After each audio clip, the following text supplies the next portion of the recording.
I have been keeping a list of my top favorite lines from today's talk. I'm sure you all have your own, but here's my best attempt at imitating David Letterman. Number 3, Judd Gregg. If we wanted TARP to be popular, we shouldn't have made it a 4-letter word. Number 2, I think, goes to Barney Frank with his suggested license plate. Things would have been a lot worse without me.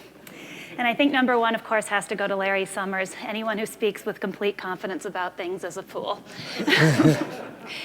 So there have been no shortage of people speaking their minds today. And so, Hank, I wanted to start with you. What did you hear that made your blood boil?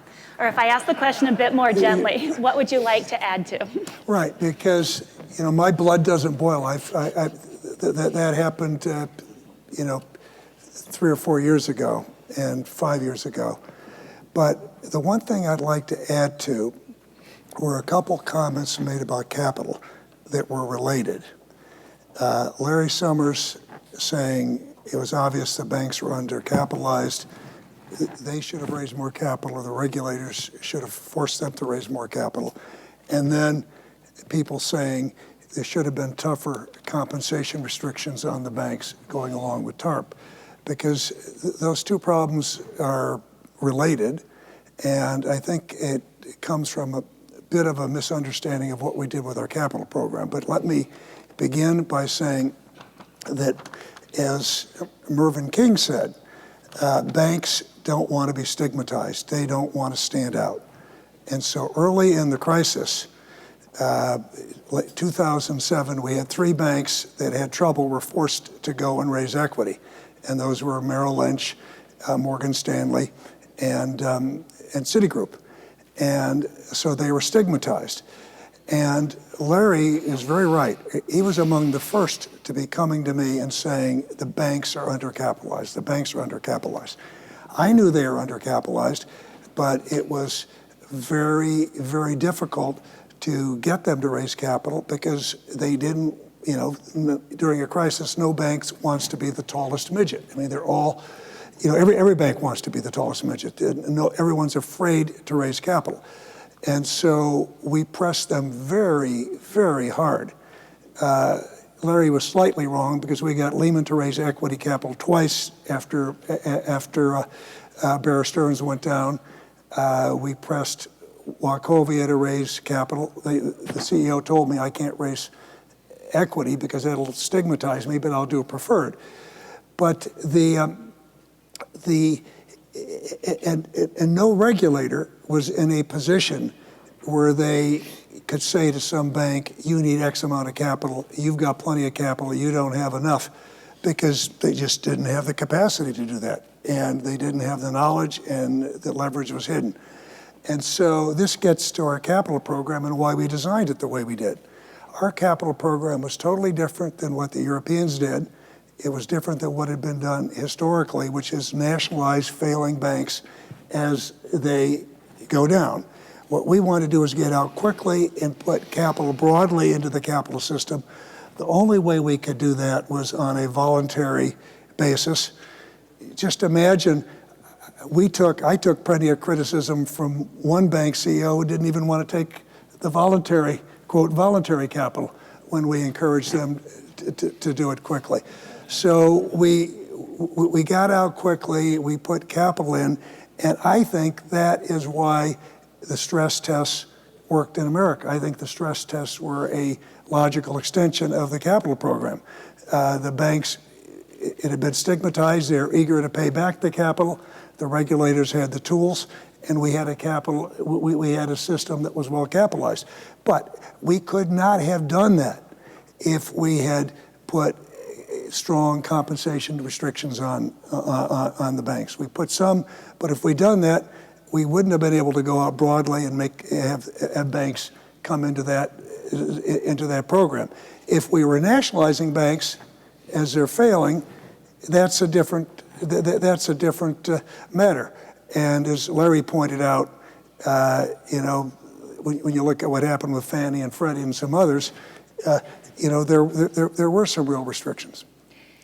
David, even if you agree with the notion that it was impossible to put compensation restrictions on the banks, what was it like to have to manage through that? It was fun. Well, first of all, before I answer the question, let me say how much I appreciate Hank and this partnership that we put together around this event. Before this, our greatest collaboration was sharing a parking lot. So now we've done this, and I hope it's the first of many joint programs that we can do. And I thank all of you hardy souls who are still here at the end of the day. It's been a great day here. And I should mention that Bethany was fellow at the University of Chicago Institute of Politics last spring, and I think there are plenty of folks here who can attest to what a great contribution she made there. Having said all that, you know, I want to actually take your first question and adapt it to your second, okay. Which is, I too have a high boiling point. I've been in politics all my life, so you have to, and I think we've had great discussions. It's more the omission of part of this story that I think somewhat bothersome, and Chris Dodd alluded to it at the end. There was an overlay on this crisis, and that was the long-term economic trends that have sort of marginalized a lot of people in the economy, flattened wage growth, and you know, that has created a lot of tension among middle-class people and people aspiring to be middle class. The median wage today is $5,000 less than it was, you know, a decade or so ago, and that's after some recovery during this period since the crisis, and it's translated into a tremendous amount of anger and mistrust. That is, so, you know, we're celebrating the recovery of the financial sector from the precipice, and Hank and many others, but Hank in particular deserves credit for what he did in that moment. But the economy itself has a long way to go.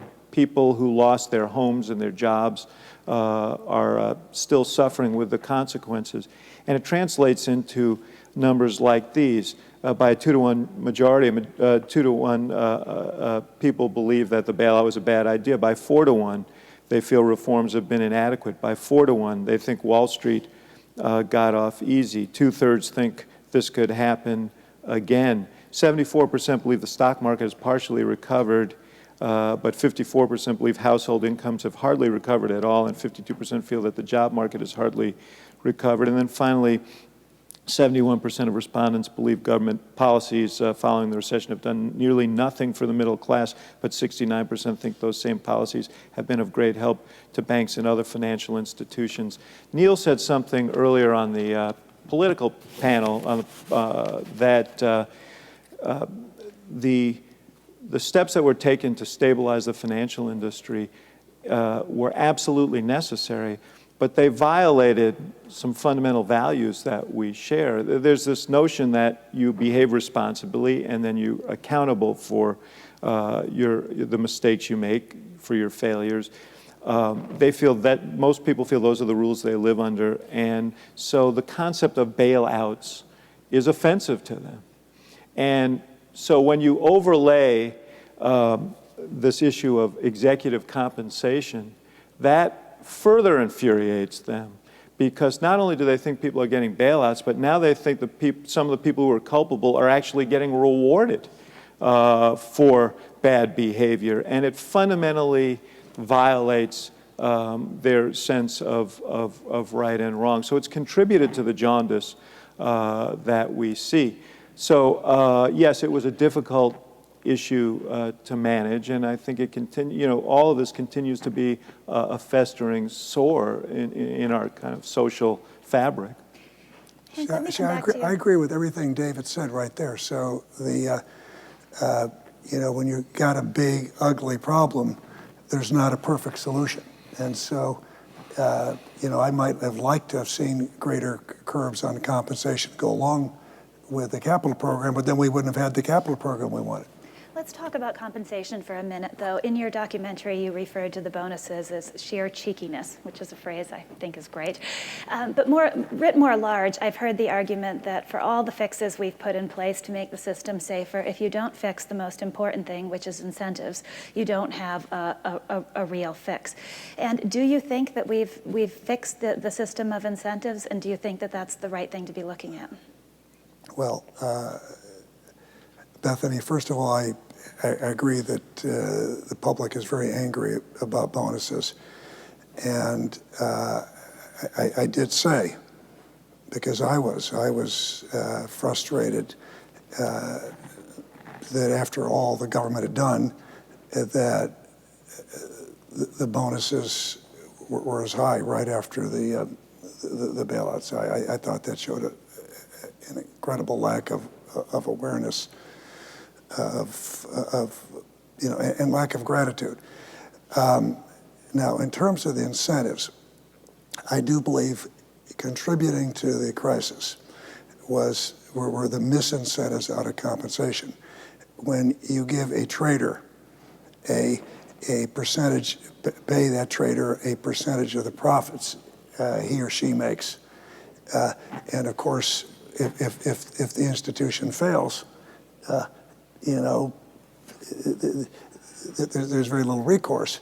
That's going to make people angry. It gets back to David's basic point that the American people, and I don't think we ever want them to think bailouts are a good idea.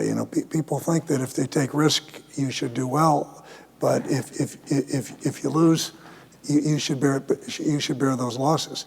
But I think a lot has been done to deal with the misincentives in compensation. A lot has been done in terms of the form of which the compensation is paid. I'm a big believer in the clawbacks. So I think a lot has been done for that, to deal with that. And I don't want people to focus on that to the extent you ignore the other issues, because I'm right where Mervyn is, that the most important thing we can do going forward is make sure the banks have plenty of capital, and even more importantly, the liquidity. I want to come back to capital and liquidity, but just to stay on the crisis for a minute, one of the things you've talked about is continuity. And Barney Frank made a point today about how many important decisions were made during a transition period. So talk about that a little bit, about this idea that continuity between administrations was important. Well, I think it was critically important. And I'm an unabashed fan of Tim Geithner, because Tim was right there when he was president of the New York Fed with Ben Bernanke and with me. And the fact that President Obama picked Tim as his Treasury Secretary, I think it was a huge statement of continuity. And then what I liked was that the capital markets stabilization programs. Now, there are plenty of differences between administrations. And the Obama administration did the stimulus program. I'm not an economist, but I got to tell you, I was part of a big part of the Bush administration's stimulus program that didn't work quite the way we wanted it. And I was hoping for a stimulus program, and a big one, and they did the stimulus program, and it worked on the Dodd-Frank regulation, but they managed the capital market stabilization programs extraordinarily well. But I believe that when President Obama picked him as his Treasury Secretary, I think that was a big step toward sticking with the capital market stabilization programs, and I think there was real continuity. And across the boards, as I said, the stress tests were a logical extension of the capital program. That 75% of the TARP dollars were already committed, 95% of the programs are already in place.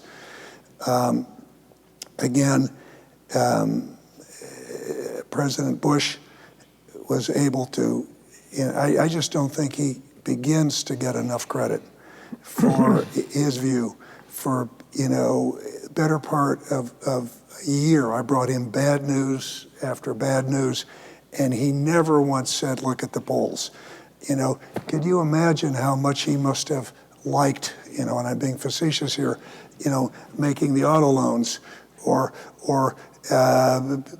bailing out Bank America, on the night before he was, the day he gave his farewell address to the nation, we were putting capital in Bank America. And a lot of his political advisors were saying, how can you be doing this? It's going to drown out his message. Boy, not a word of that from him. You got to do whatever it takes to save the economy. Yeah, I actually think it is a mark of a healthy democracy that two leaders were willing to share the stigma of unpopular programs together. Yeah. But I do remember, and I mentioned this last night to some folks, the day we were meeting on September 14th, 2008, the day before Lehman went down, we had a strategy meeting in our campaign headquarters. We're in the middle of a campaign. And by the way, the reason we were having a strategy meeting was because for all of the backward-looking sense that we were on a glide path, we actually, there was some concern about what was going on in the race at that particular point. Senator McCain had gotten a little bit of momentum, and we were talking about this.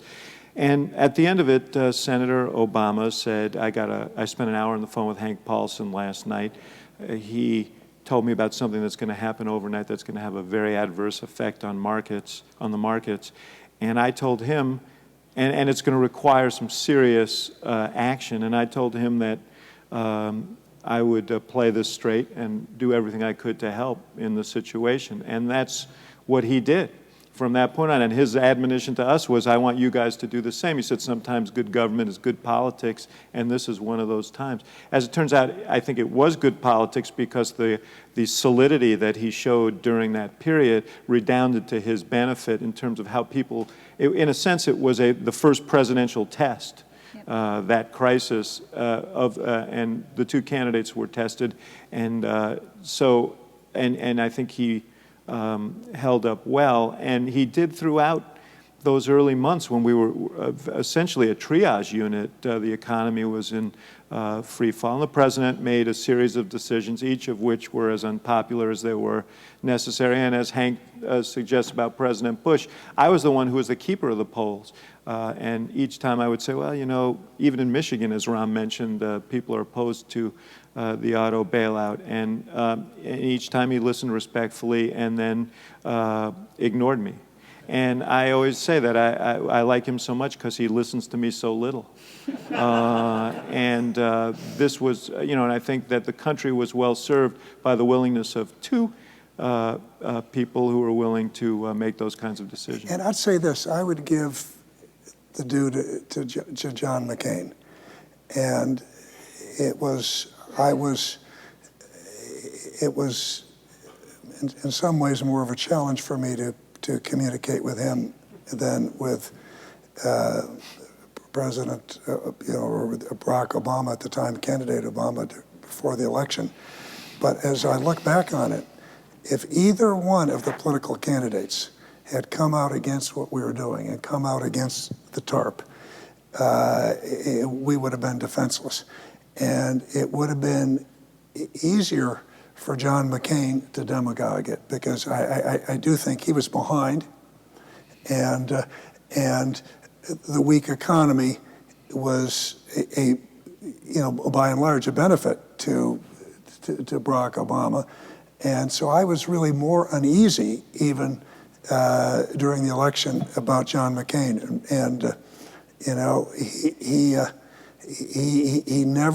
he was ultimately supportive of the TARP, and he never came out against what we were doing. Although I admit I had a few sleepless nights about it.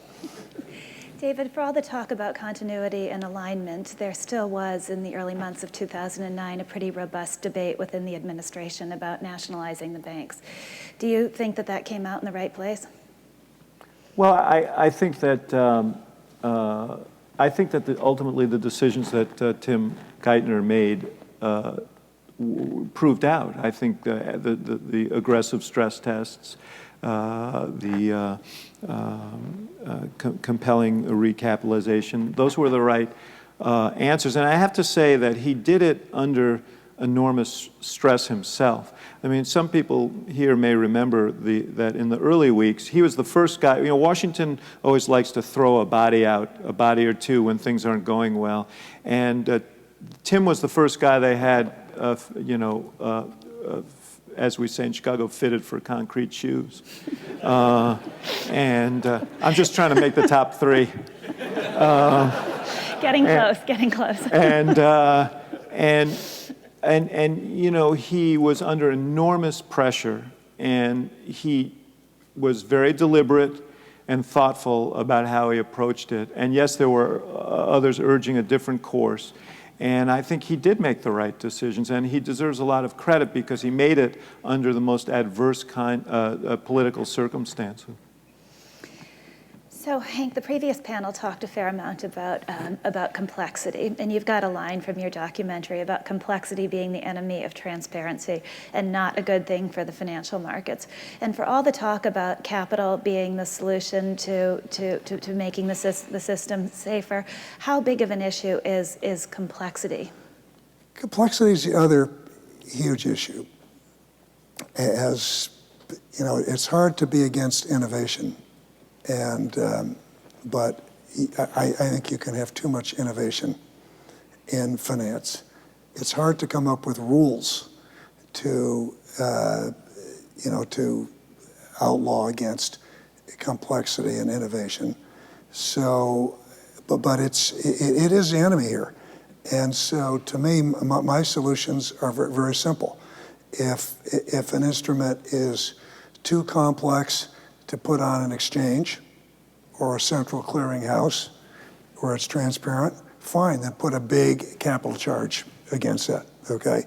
And so, and to all those that say that will hold back growth, then I say, what do you think just happened to us, you know, in terms of it? So again, I'm for transparency. I do, though, agree with a comment I heard on a panel, the panel with the industry leaders on it, where they explained that just going on an exchange raised other sets of issues when you're looking at technology and the capital backing up that exchange, and particularly when exchanges are for-profit exchanges. And so I do think there are other things we need to look at, because there's a temptation to fight the last war and not look ahead to the next one. But by and large, I'm a fan of transparency, and I just think opacity is the enemy, and complexity makes transparency very difficult. Yeah, I'd just add one thing to that, which is we live in times in which we are both blessed and burdened by extraordinarily rapid advances, technological advances. These innovations come at warp speed. And I think one of the challenges is we want sufficient oversight to protect the larger, the system and our economies from the kind of dislocation we've gone through without impeding the upside of that innovation. And I think that's going to continue to be a challenge, because I think these cycles of innovation are going to just increase in their speed and their complexity. So too big to fail is obviously an issue hanging over the financial system. There's an argument that resolution authority, the ability of regulators to wind down a failing firm, will fix it. But Hank, you lived through the crisis. The problem isn't when one firm fails, it's that in a crisis, multiple firms fail all at the same time. So even if resolution authority does work for one firm, how does it work for multiple failing firms all at once? Well, it depends on how it is used, because David Nason said something I agree with, and because he worked hand in glove with me in thinking through these issues at Treasury. And what he said is, if you've got the right authorities, no institution needs to be too big to fail. But in the midst of a crisis, almost any institution of size is too big to liquidate quickly.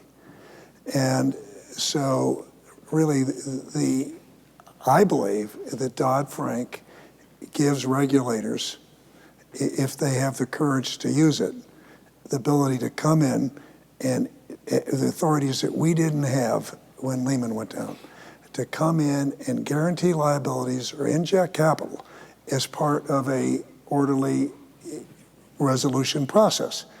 And it doesn't tell you how long the orderly resolution process should last. And I don't believe the public would be as angry if the crisis, if the economy hadn't turned way down and if they weren't suffering. And I believe that they wouldn't be as angry if banks weren't propped up in failed banks in their current form, which is what David got into with the perception of the American public, which they don't understand why an institution that fails should be bailed out and propped up in its current form.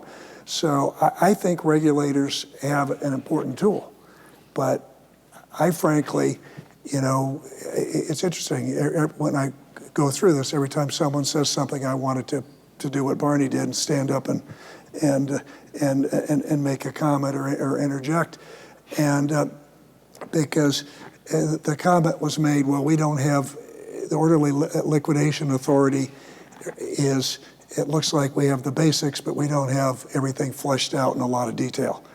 It ain't ever going to be fleshed out in all the detail you need. The key thing is going to be how those sitting in the seats choose to use it when the moment comes. And if they care about being criticized and care about the public reaction, they will fail. One of the things that I saw during the crisis was there was a big collision between politics, public sentiment, and the financial markets. And those people that were sitting beside me, and there weren't a lot of them, that were worried about, gee, how is the public going to look at this? They were worthless. Because you didn't have to be much of a genius to know that when someone says, well, how would you like to work on the Citigroup rescue? You got, well, it either fails, in which case we go into an economic nuclear age. We have a disaster, or guess what? You participated in a bailout and you get to be investigated and go before Congress and all kinds of, and answer all these questions. So I had plenty of people, I don't think that was the right pitch. It was the right pitch. But you know what? We had the team. We had the team around us that were prepared to do it. But I'm just trying to make the point. And the crisis made all of this worse. Okay? Because on a serious note, the regret that I have is that we were never able to have the American people understand that the TARP was for them. It was for Main Street. It wasn't for the banks and the bankers. The American public is angry. And let me tell you, if you thought that I and the people around me and Tim and all the people around him and, during the Bush administration and during the Obama administration had difficult jobs to do, just think how much more difficult it would be today. I mean, when Chris Dodd said, Congress wouldn't pass the TARP today.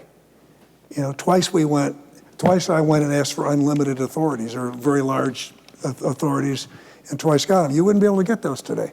Yeah, well, I mean, I was I admired Senator Gregg's optimism, but I can't share it.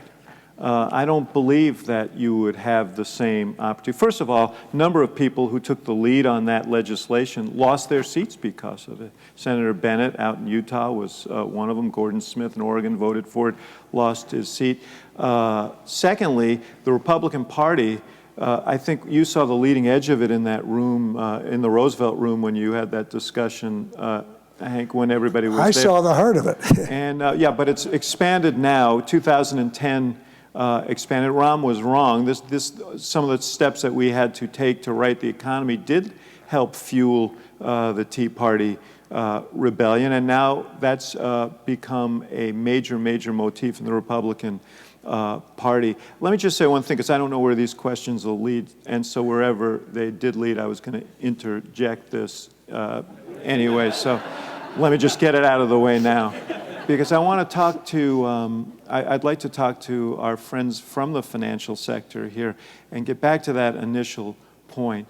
Ultimately, I don't believe that, there's this big debate, about redistribution. Redistribution is a let's set that point aside. But there really is a challenge, which is how do you grow an economy in which there's broader opportunity, and it goes to things like education and investment, in continued investment in innovation and energy and infrastructure and a whole array of things. If we don't have a strategy to do that, and we're satisfied with increasing polarity in our economy, this anger is only going to well. And when it comes time to do things like God forbid that you guys had to do if we face those kind of crises, or if we're trying to build consensus around our institutions, we're not going to be able to do it. So everybody has, to me, a shared interest in seeing policies that will help promote a broad growth and opportunity. And if we don't do it, I think we're going to pay a very high price for that. I want to just say one thing, and this is not because I'm not sure as to the answer. The debate between Rahm Emanuel and Judd Gregg, where it would be today.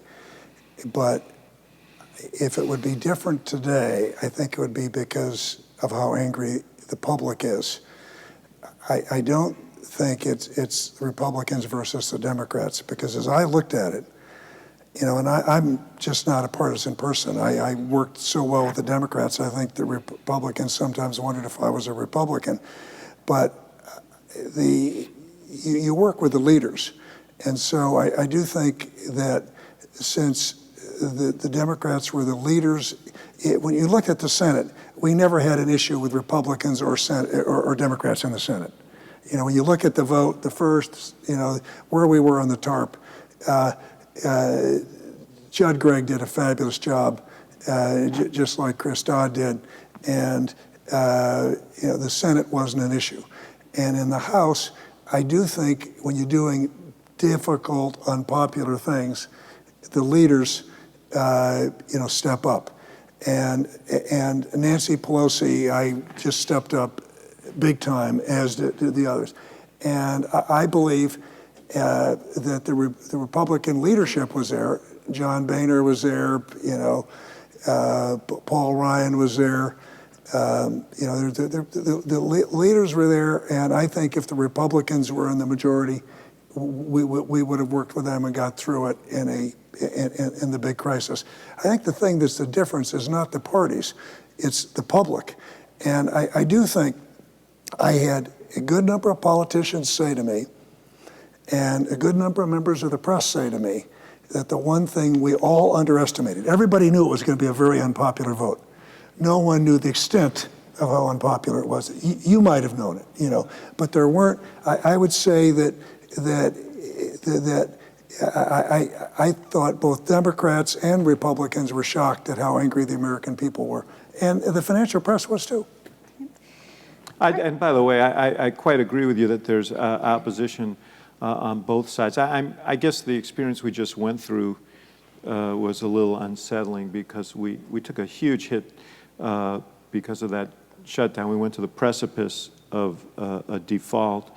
And so, I hope you're right. I hope you're right that there's a responsibility gene in the leaders, and that they can overcome the primal forces among them on either side. The leaders, I never worry about the leaders. Whatever it takes to get to those leaders' positions. But it is then their ability to manage, the caucuses. And there's no doubt that that I think both parties came together. And I think they came together, and I just can't say it enough, because we had a president who was willing to compromise. On the stimulus, when we went up there, he sent me up there to negotiate it. And we negotiated a deal where there was a refundable tax credit. I mean, Republicans don't do that. But he did it because he wanted to get money out quickly, and he wanted to do whatever it took, and he was willing to compromise to get something done.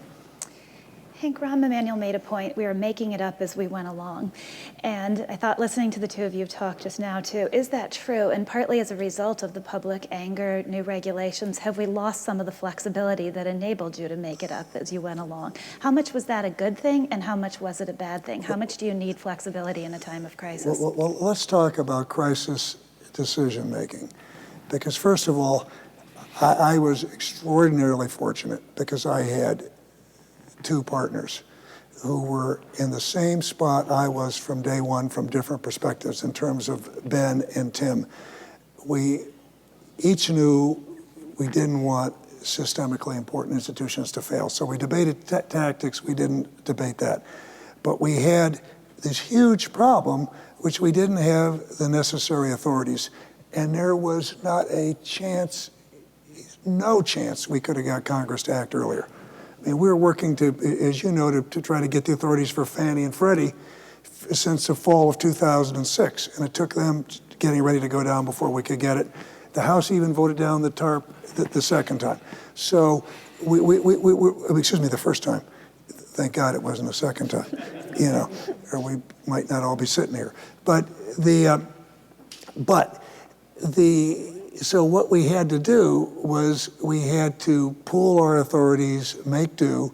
You never have all of the information you want in any business decision. And the nature of crisis decision making is to act without enough information and to act doing something that's often very objectionable, but it's better than the status quo, doing nothing. And so you're always doing that trade-off where you're doing, when you have a big, ugly, messy problem, there's never an elegant, perfect solution. But the key thing, which gets to your point, is when you get more information or you learn you're wrong, you've got to be prepared to change course.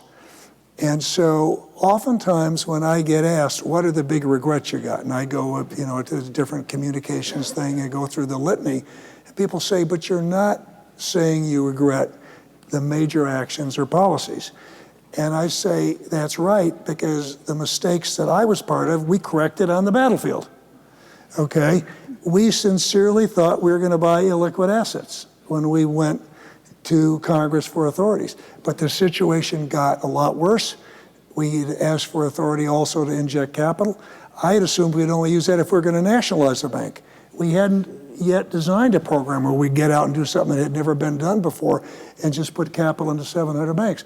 But when I went to President Bush and said, guess what, we're going to need to put in capital, he never said, boy, you shouldn't do it. He just said, you're going to have to explain that. We're going to have to explain that. And we told the whole world, but we're going to do what it takes to save the economy. The same thing with Fannie or Freddie. If we'd gone to Congress and said, hey, guess what? We want to nationalize them, there would have been no chance to get that. And we didn't think we were going to nationalize them at all. We didn't think we were going to put them in conservatorship. We thought we'd get the bazooka. We wouldn't use it. We got inside.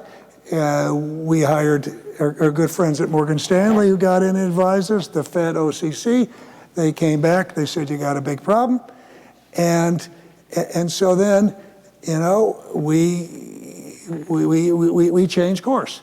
And that's what you have to do when you're crisis. If you're, and Barney in the foreword to my paperback book sort of basically wrote that. He wrote, that's why Congress can't initiate. Congress has got to give authorities and trust the executive branch. Yeah, the one cautionary note that is that you don't want mistrust between the branches to make that process so brittle that there isn't the flexibility necessary to act, and that's a danger that we have to be careful about. You betcha, and that was something that, and David's just a very nice way of saying it, undermined my credibility with Congress, and it did, and when there was nothing worse than the last few weeks sitting there doing the things we felt we needed to do, because right up until the end, we were making the loan to the auto companies, doing the B of A deal, and I knew that that the American people were angry and were unhappy with TARP, and the fact is, but I do think that when there's crisis decision making, if the law is too prescriptive, it is then becomes very difficult for decision makers to do what they need to do. David, how do you chart the course between that need for flexibility and then the after the fact argument they were out of control? Secretary Paulson was King Paulson. How do you make that work politically? Now, this is what I was speaking to before, and I think this, we're going to have presumably presidents of different parties at some point, and we're going to have different configurations, and we don't want to have this sort of spiral of mistrust, so that oversight becomes so overweening that there's not the flexibility to make the decisions that you need to make in a crisis. And I think we're going to have to work at that. And part of it is earning back the trust, mutual trust and trust of the public, which has taken a big beating in the last 5 years. And so that's why I say, as I did at the outset, that the overhang, the aftermath of this crisis can't just be measured in terms of the health of the financial markets or where the market is on any given day. It also has to go to the health of our economy, the health of families generally, people generally in the economy, and faith in institutions, which we have to restore. And that's what it's all about. And to me, that's what's been the most disappointing to me. Because as Mervyn King said, he said it differently than I say it, but banks make all kinds of mistakes. Bankers make mistakes. As long as we have markets, we'll have crises. Bankers will make mistakes. Nothing wrong with punishing people if they break the law. Of course, you should do that. And nothing wrong with pointing out their mistakes and blaming them so we can correct them. But the thing that is wrong if we don't get to the inherent cause, and the inherent root cause of every crisis are flawed government policies. And we need to correct those things. And so there I focus on two things. I focus on we still haven't cleaned up our messes. We still have Fannie and Freddie, which are Fannie, Freddie, the FHA, insure close to 90% of residential mortgages. That means the government is basically setting the price of those, and that's issues. We've got problems with the shadow banking market, but even more importantly than that, we got to get our economies growing again, and we got to get them growing. And the only way you can do that is with real, honest-to-goodness structural reform. It's not, it may be very necessary to raise the rates on higher earners, but that'll be much more powerful and effective if it's done as part of reform. We need immigration reform. We need tax reform. We need, there's just so much we need to get done to restore our competitiveness. So I look at,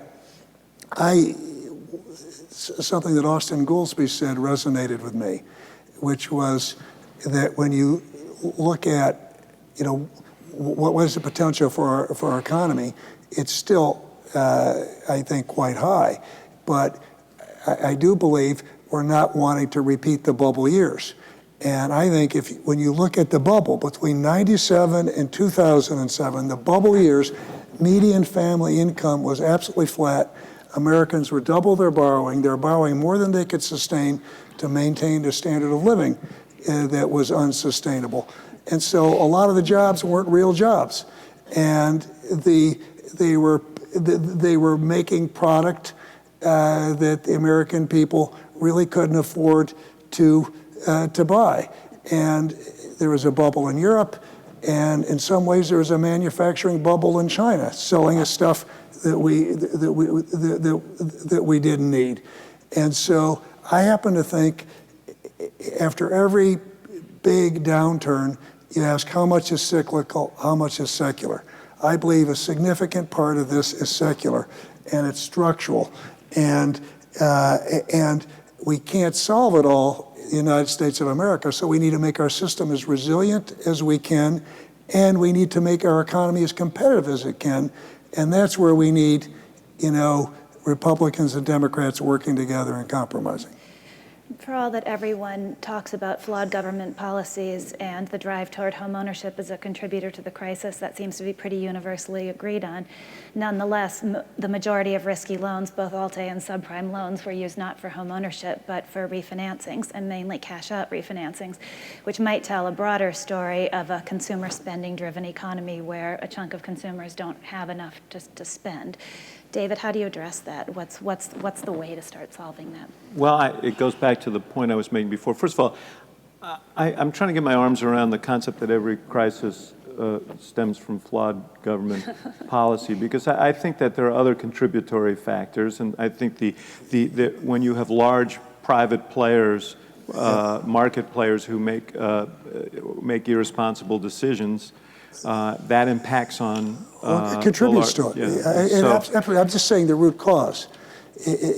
I'm just saying my only point, David, was the root cause are why do residential housing prices, keep going up? Because you can deduct, $1 million mortgage, deduct the interest. Fannie Mae, Freddie Mae, FHA programs. We could talk about, it's what Mervyn talked about, why we had the huge savings glut. We save too little, spend too much. Chinese and Germans, save too much, spend too little. Those kinds of things. It wasn't that there weren't mistakes made by a lot of others. Yeah, but there's no question that that's true. And what happened? I talked earlier about the long-term economic trends that have been mounting for decades. Changing nature of the economy, the marginalization of a lot of middle-class jobs. You can't turn that back, and you don't want to turn that back. But you have to think forward and think about, well, what are the opportunities to create jobs that can support middle-class incomes? And what happened was that people compensated for the loss of income by borrowing. Yep. And that was never a sustainable strategy. I agree with you, and so I think it is. I think there's too much. That Democrats and Republicans. When I talk to economists on both sides, they have the same. They see the same symptom. They would treat it differently.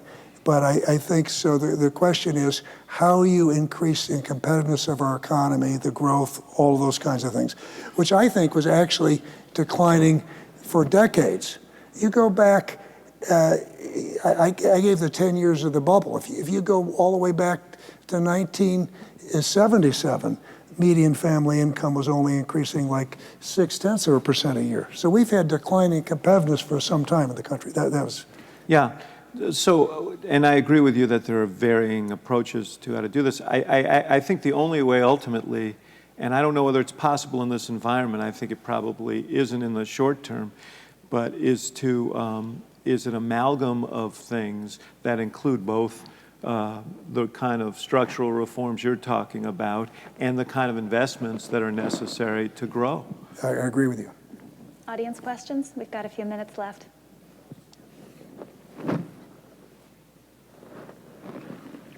In the year 2000, well before this crisis struck, in the Clinton administration, CFMA was passed, the Commodity Futures Modernization Act, which basically exempted, not basically, in fact exempted all derivative trading and default swaps from the regulatory agencies and made them basically supersede all the vice laws in the country.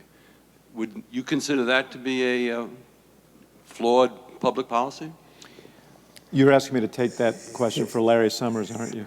I would say we had a flawed regulatory structure, which was bifurcated, and I still think we do. I think the fact that we have 5 regulators all arguing about how to implement Dodd-Frank is one of the reasons why it isn't done yet.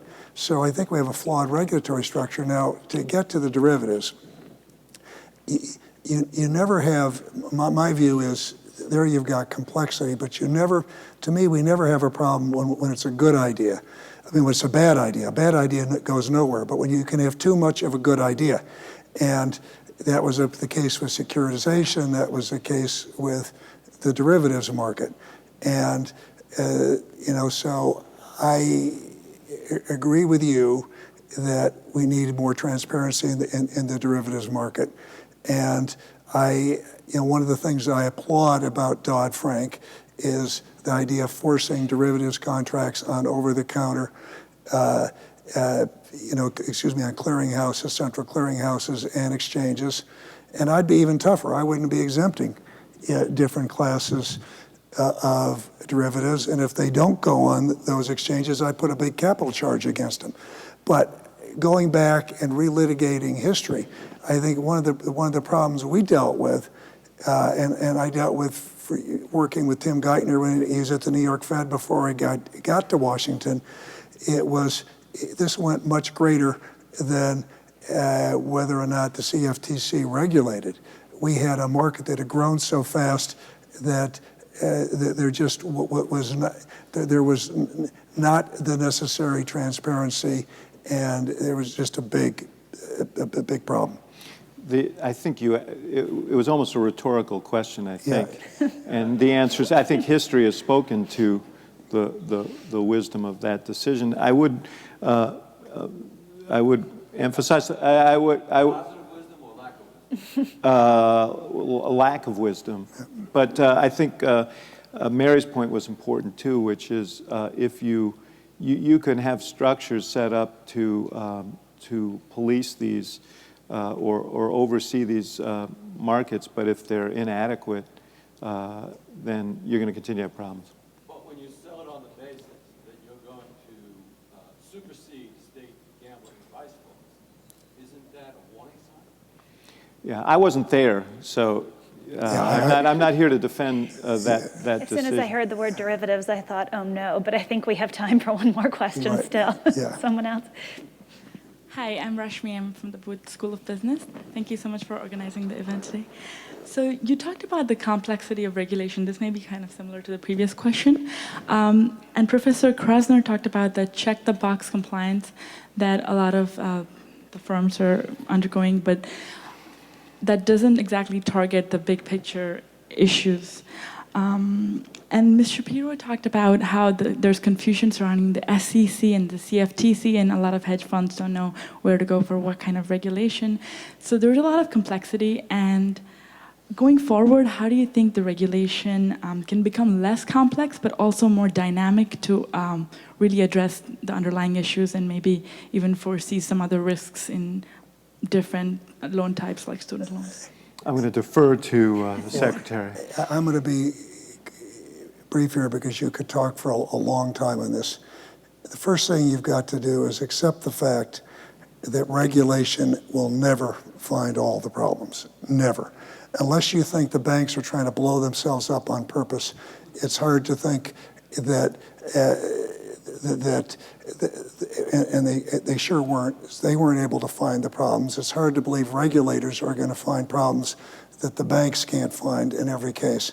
I can tell you, I worked very hard when I got to Washington to try to find the problems, and we never once thought about the money markets. Okay, we can come up with reasons why, but regulators won't find all the problems.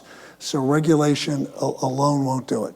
That's why, at the end of the day, what you need is a regulatory structure that provides flexibility and gives regulators the powers they need to manage a crisis and maximizes the chance that they're going to be able to see the problems in advance.